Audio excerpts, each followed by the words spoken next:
চিলাপথাৰৰ এজন প্ৰতিভাৱান খেলুৱৈ দেশ বিদেশৰ পৰা আজৰি আনিছে বহু সন্মান।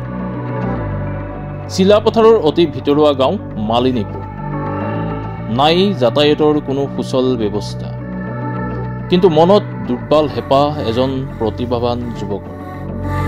কিবা এটা কৰি দেখুৱাৰ মনত যথেষ্ট হেঁপাহ। সেয়েহে মনত পুহি ৰখাৰ প্ৰতিভাক বাস্তৱ ৰূপ দিবলৈ যুৱকজন নামি পৰিছিল মাৰ্শাল আৰ্ট তথা যুদ্ধকলাত। ৰাষ্ট্ৰীয় আন্তঃৰাষ্ট্ৰীয় খেলত বহুকেইটাৰ সন্মান বুটলিবলৈ সক্ষম হোৱা এইজন যুৱক হ'ল ওম চন্দ্ৰ ছেত্ৰী।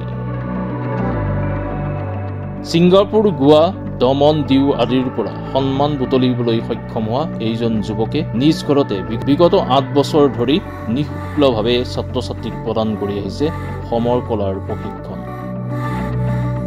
এটা ভঙা চিঙা পজা, নাম foot hill martial art society, য'ত যুৱকজনে প্ৰতিদিনে প্ৰায় 250 গৰাকীৰ ছাত্ৰ ছাত্ৰীক প্ৰদান কৰি আহিছে মাৰ্চেল শিক্ষা। টকৌ পাতেৰে নিৰ্মিত শিক্ষা কেন্দ্ৰ, নাই কোনো অত্যাধুনিক আচবাব। ধুমুহাৰ বৰষুণত নিৰাপদে থাকি শিক্ষা ল'বলৈ নাই নিৰাপদ ঘৰ। সেয়েহে সম্ভাৱনাময় প্ৰতিভাৱান খেলুৱৈজনে এটি গৃহৰ বাবে স্থানীয় গাঁও পঞ্চায়ত, স্থানীয় বিধায়ক তথা গোৰ্খা উন্নয়ন পৰিষদৰ পৰা সহযোগিতা বিচাৰি কাতৰ আহ্বান জনাইছে। মই 2021 পৰা মই লৈছোঁ। 2021 পৰা আমি কৰি আছোঁ। আমি 2012 পৰা আছিলোঁ ইয়াত, কিন্তু 2012 আমাৰ ছাৰ ট্ৰান্সফাৰ হোৱাৰ বাবে 2021 পৰা মই ষ্টাৰ্টিং কৰিছোঁ ইয়াত। আৰু আজি আমাৰ ইয়াত নেশ্যনেল গেমছ এইবিলাক খেলি পিনে ধুনীয়াকৈ চাকৰি পোৱা ষ্টুডেণ্টবিলাক আছে, হয়। আৰু কিন্তু আমি আজিলৈকে একো সাহাৰ্য পোৱা নাই। আৰু বহুত ভাল ভাল প্লেয়াৰ আছে, নেশ্যনেল ইণ্টাৰনেশ্যনেল খেলা। মই নিজে 2019 ইণ্টাৰনেশ্যনেল মেডেলিষ্ট হয়। আৰু এতিয়াও আজিলৈকে আমি একো সৰুৰ পৰা একো পোৱা নাই। মই অসমৰ বাহিৰে আপোনাৰ এনেকুৱা এতিয়া নহ'লেও 17 এবভ ষ্টেটত মই ৰিপ্ৰেজেণ্ট কৰি আহিছোঁ, হয়। মই এইটোৱে আহ্বান কৰিম, আপোনালোকে হেল্প কৰক না। আমাৰ পঞ্চায়ত পৰা পঞ্চায়তটো মই 3-4 বাৰ এপ্লিকেশ্যনে মাৰি দিলোঁ যে আমাক কমচে কম কিটটো দিয়ক। কিটো প্ৰভাইড নকৰে, একো কিটছ মানে গ্লভছবিলাক হ'ল, নি গাৰ্ড হ'ল, চেষ্ট গাৰ্ড হ'ল, একো প্ৰভাইডে নকৰে আমাক। পঞ্চায়ত পৰাই নকৰেতো বাহিৰৰ পৰা ক'ৰ পৰা কৰিব? আজি মোক DSO ছাৰে মাতিলে, DSO ছাৰেতো ফৰৱাৰ্ড কৰি দিম বুলি কৈছে, কিন্তু পঞ্চায়ততো আমাৰ নিজৰ হয় না। 173 প্লেয়াৰ আছে ফ্ৰম মালিনীপুৰ।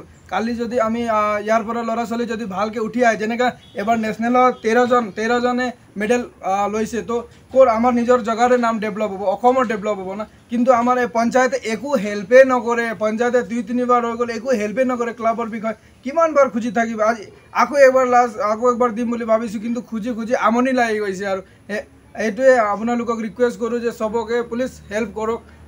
MLA ছাৰ হওক, DSO ছাৰ, চবে পঞ্চায়তৰ ফালৰ পৰাও হেল্প কৰিব প্লিজ, এইটোৱে বিচাৰোঁ। আৰু আমাৰ ঘৰ পৰা এতিয়া অৱস্থা বেয়া হৈ গৈছে। এইটোতো ঘৰ আমাৰ চাওক, এতিয়া 173 প্লেয়াৰ অনলি মালিনীপুৰত আছে।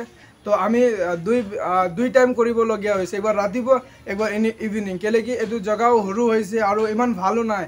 পূৰা পানী সোমাই আহে, ওপৰৰ পৰাও পানী যায়, তলৰ পৰাও পানী ফ্লাডিং হয়। তো সেইকাৰণে প্লিজ ৰিকুৱেষ্ট কৰিছোঁ আপোনালোকক যে আমালোকক অকণমান হেল্প কৰক প্লিজ।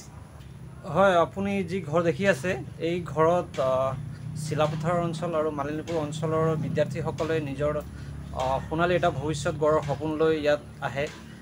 ইয়াত আমি দেখিবলৈ পাইছোঁ যে এই 2 নং খনামুখ অঞ্চলৰ আপোনাৰ কৃষ্ণ বাহাদুৰ ছেত্ৰী আৰু তেখেতৰ পুত্ৰ ওম ছেত্ৰীয়ে তেওঁলোকৰ নিজৰ প্ৰচেষ্টাত, নিজৰ মাটিত এখন নিজৰ প্ৰচেষ্টাত ঘৰ সাজি এই অঞ্চলৰ প্ৰায় 170জন মানে শিশুসকলক তেওঁলোকে পেঞ্চাক চিলাত কিবা ট্ৰেইনিং তেওঁলোকে দিয়ে আছে।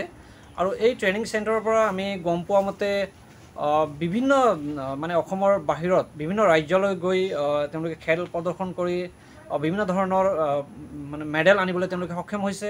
ৰিচেণ্টলি নেশ্যনেল গেমছতো আমাৰ এই অঞ্চলৰে খেম কুমাৰী প্ৰধানে ব্ৰঞ্জৰ পদক পাবলৈ সক্ষম হৈ তেখেতে এতিয়া অসম চৰকাৰৰ দ্বাৰা তাই পুৰস্কৃত হৈছে, তেখেত চাকৰি পাবলৈ সক্ষম হৈছে। তেনেধৰণে আৰু ষ্টুডেণ্ট আছে।